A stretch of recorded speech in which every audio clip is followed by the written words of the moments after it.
My brothers and sisters, welcome to episode number 49 in Deuteronomy.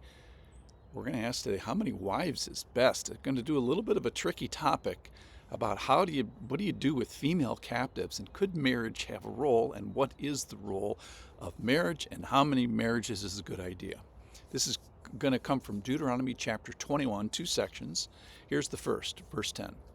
When you go out to war against your enemies, and the Lord your God gives them into your hand, in other words, you've killed the men, and you take them captive, and you see among the captives a beautiful woman, and you desire to take her to be your wife.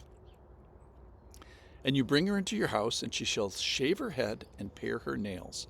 And she shall take off the clothes in which she was captured, and shall remain in your house, and lament for her father and her mother, and I assume her husband, for a full month.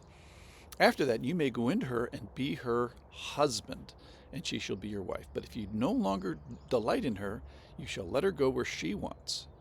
But you shall not sell her for money, nor shall you treat her as a slave, since you have humiliated her.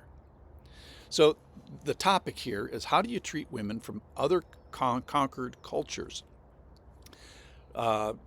Is rape allowed? Is adultery allowed? So the context is, her previous husband has been killed in battle, and so she is husbandless. If they're children, then they're fatherless.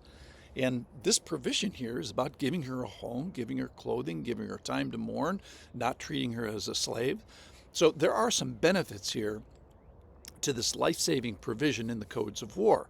So, but this is a war bride, and how is she going to survive? She's in grief. The alternatives to this are not very good. One is death. The other is slavery. The other is starvation. The other is prostitution, or here, marriage. So you get the benefits of a family, a husband, and a wife. So certainly you can make an argument that this is on the whole a protection for her and any attached children. It might be a concession to sinful man to allow polygamy, that's what we're talking about here, with responsibilities. Now, it doesn't mean that God's pleased with the practice of polygamy, but practically having multiple wives does come with some benefits: relational, sexual, survival, but it also comes with responsibilities, and that's really what's mentioned here. Polygamy has been practiced since 6 generations after Adam, where Lamech took 2 wives. God never told him to do so. And from that time until the Babylonian exile in 586 BC, polygamy is allowed. It's never endorsed, because the Lord is trying to make a holy people, and they're never going to even quite get there until we get to Jesus. So if it's going to be practiced, polygamy, it's not going to be practiced without the responsibilities of provision. So that's point number 1. Another big point here is, let's just talk about polygamy for a second. It's not God's ideal. In Genesis 3, therefore a man shall leave his father and his mother and hold fast to his wife, and they shall become one flesh. So there's lots of arguments biblically against polygamy. God invented the institution of marriage for one man and one woman, one flesh, not fleshes. It's leaving one father and one mother. Adam and Eve are singular people. There's lots of Old Testament heroes that are not involved in polygamy: Noah, Job, Isaac, Moses, Joseph, and Mary. There's lots of examples of polygamy being a bad example. Solomon is the number one there. And just because the Bible mentioned it doesn't mean that it is condoned. So to cite the practice is not to approve the practice. And then in the New Testament, it becomes a lot clearer. The New Testament requires and forbids polygamy.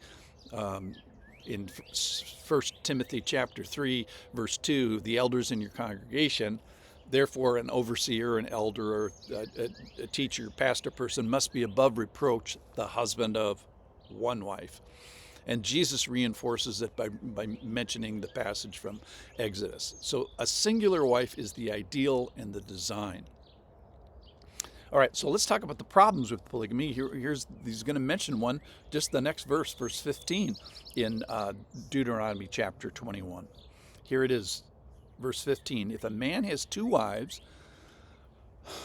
and then he's going to talk about his affection level for them, one loved and the other unloved, and both the loved and the unloved have borne him children, and if the firstborn belongs to the unloved, then on the day when he assigns his possession as inheritance to his sons, he may not treat the son of the loved as the firstborn in preference to the son of the unloved, who was the firstborn. But he shall acknowledge the firstborn, the son of the unloved, by giving him a double portion of all that he has, for he is the firstfruits of his strength. The right of the firstborn is his. So in this little section, polygamy is assumed. It's not condoned, but it is negatively treated. So we have the inheritance of the loved, not the children. He's describing the affection towards the mother, the loved mother's kids, and the inheritance of the unloved mother's kids. So what's the problem with polygamy? It's comparison. So the affection will always be different towards two different people. Maybe on different days it changed. So two wives, you have two levels of affection. And then we're talking about the practical expression of that love now with money, inheritance. So what if the unloved is the firstborn? So do my current affection supersede the right of the firstborn? Now the kids here are innocent. They have nothing to do with how you feel about the wives. He has nothing to do with when he was born. He didn't make the rules about the value of the firstborn. It's not his fault that you married two women and you took on the responsibility of supporting both of them. So on the day when he assigns possession, you cannot treat the son of the loved person, but is the secondborn, as the firstborn. So with marriage comes the responsibilities of marriage. You have to acknowledge the firstborn, the son of the unloved. Give the firstborn a double portion. He's the firstborn, the first fruits of your strength. So the birthright had a particular value, and it was a double inheritance. So polygamy. So watch how the Bible treats it. It mentions it, it allows it, but it doesn't condone it, it doesn't endorse it, and here really, in my opinion, speaks against it. So how many wives is best? The clear answer, both in the Old Testament and the New Testament, one is the right answer, or there will be problems. Thanks for listening.